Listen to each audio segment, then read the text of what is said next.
Hey everybody, yep, I am still driving across America with my wife Kate in Winter's Chevrolet Bolt EV. We have now made it most of the way through Ohio and we are going to be in Chicago tonight.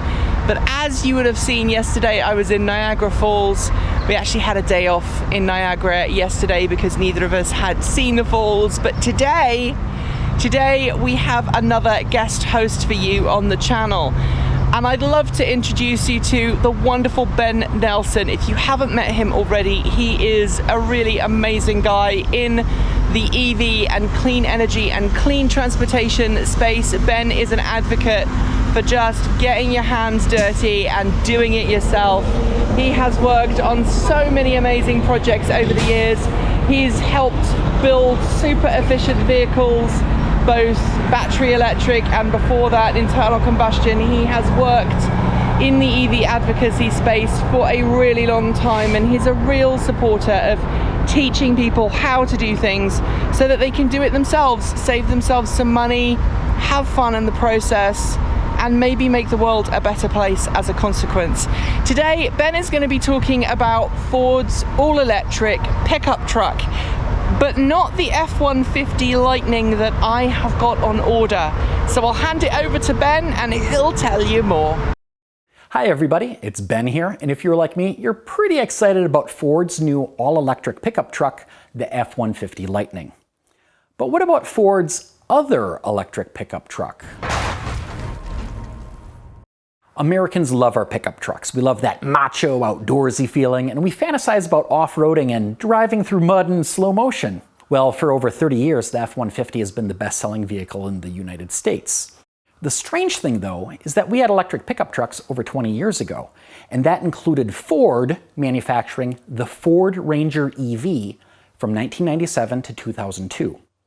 That time period is what some of us know as the EV1 era. GM's EV1 was a fantastic electric vehicle, and it was well documented in the movie Who Killed the Electric Car. If you haven't seen it, go out and see it right away. It's an amazing story. And since the EV1 was a GM car, they also used many of those same parts to build an all-electric Chevy S10 pickup truck. So 2 decades ago, we had factory-built electric pickups from multiple manufacturers. So today, let's take a look at Ford's other electric truck, the Ranger EV.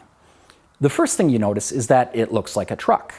From the outside, there's very little that actually shows that it's electric. Overall, it's using standard sheet metal. In fact, the bed even still has the door to access the gas cap, although there's no gas in this truck. Most of these trucks were white, most went to fleets, and most of them were leased. But there were some trucks that were sold outright, and they're still out there. In fact, you can see some of those listed in the EV album. Inside the cab, again, it looks nearly identical to the gas Ranger, right down to the manual crank windows. A few minor details are different, like the gear selector having an E drive mode. And instead of a tachometer, there's a range remaining gauge. This was a rear-wheel drive standard cab pickup. Essentially, it was just a basic stock pickup, except that instead of a gas engine, it had an electric motor.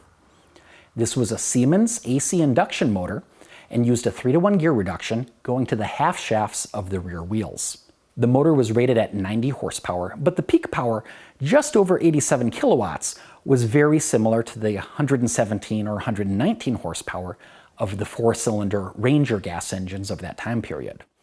Unfortunately, since the motor and transaxle are mounted together, it's hard to get a good view of just the motor. Now, on the other hand, the liquid-cooled inverter was mounted behind the motor in the location normally used to hold the spare tire, so we can get a good view of that. Like the EV1, the Ford Ranger EV first had lead-acid batteries and then went to nickel-metal hydride batteries. The 1998 model year had 39 8-volt batteries weighing nearly 2,000 pounds. That's probably one of the reasons that although this was a 2-wheel drive vehicle, the Ranger EV was built using the 4x4 chassis. The batteries were mounted in 2 layers in a coffin-like battery box mounted below the truck. Officially, the truck had about a 65-mile range, and the nickel battery pack boasted 82 miles. Of course, your mileage may vary. What's interesting is that that's approximately the same capacity battery pack and range as the Nissan Leaf when it came out. If a person took one of these trucks and simply gave it a proper upgrade to modern lithium batteries, we'd be able to get some pretty good range out of it. I actually just took some salvage lithium batteries, threw them in the bed of this particular truck, and was able to get a range of over 100 miles. That was pretty fun because it did let me take the truck out and show it off at a whole number of different events. The charge port is located in front, built into the grille, and it's one of the few easy to spot differences from the gas version of the truck. Unlike the EV1 and Chevy S10, which used inductive charging paddles, the Ford Ranger EV used a conductive Avcon claw connector. What's interesting about this is that it's an early version of the J1772 standard, which is what we use today. That means that even though this connector may look strange, it uses the same signals as current EVSEs. That also means it's pretty easy to DIY an adapter and charge the truck on a modern Level 2 EVSE. The air-cooled 6 kilowatt onboard charger is mounted under the hood on top of the other components. Now, unfortunately, there's no frunk on this truck. The rest of the space under the hood is taken up by the 12-volt battery, the DC to DC converter, heat, air conditioning, power brakes, and other typical components. Now, what about towing? The specs for towing on the F-150 Lightning look really good, but was an EV from 20 years ago up to that task? Well, apparently it was, because I got this particular truck with an aftermarket 2-inch hitch already installed on it. Since this truck was originally owned by a park service, I'm pretty sure it probably towed a trailer with lawnmowers and other maintenance equipment on it. The pattern of scratches and dents on the back of it seems to indicate that it saw hard work clearing brush, and it may have even towed a wood chipper. So I thought I'd do a little towing test.